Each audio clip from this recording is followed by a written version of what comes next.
ये कहानी अरावली की उन प्राचीन पहाड़ियों की है जो आज भी हवाओं के साथ अतीत की कहानियां सुनाती हैं। अरावली का रक्षक, एक अनकही दास्तान। हजारों साल पहले जब हिमालय का जन्म भी नहीं हुआ था, तब अरावली एक विशाल पर्वत हुआ करता था।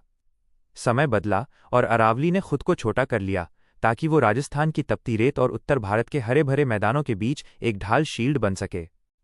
वीर सिंह नाम का एक युवा, जो मेवाड़ के एक छोटे से गांव का रहने वाला था, हमेशा इन पहाड़ियों को विस्मय से देखता था।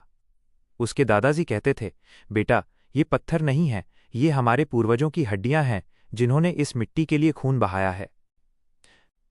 संकट की आहट। एक समय आया जब लालची व्यापारियों और मशीनों की नज़र अरावली के सीने पर पड़ी। उन्हें पहाड़ियों में छिपा संगमरमर और ग्रेनाइट तो दिखा, लेकिन उन्हें वो सांस नहीं दिखी जो अरावली पूरे क्षेत्र को दे रहा था।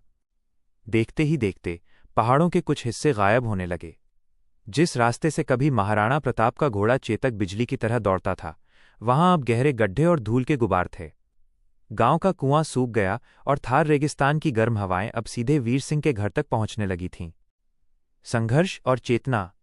वीर सिंह ने देखा कि पहाड़ियों के कटने से जंगली जानवर गांवों की ओर भाग रहे हैं।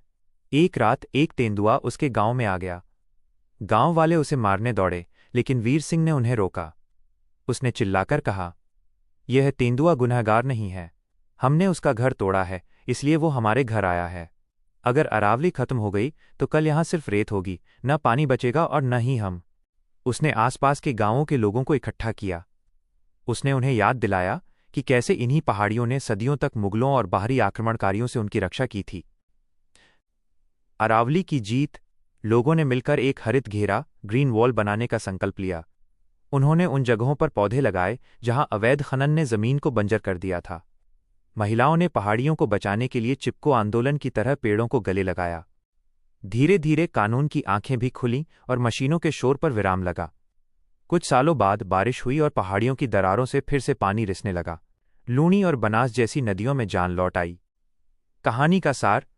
आज भी जब सूरज अरावली की चोटियों के पीछे ढलता है, तो ऐसा लगता है जैसे पहाड़ मुस्कुरा रहा हो। वीर सिंह अब बूढ़ा हो गया है, लेकिन वह अपने पोते को आज भी वही बात सिखाता है, जब तक अरावली खड़ी है, तब तक भारत का हृदय धड़क रहा है।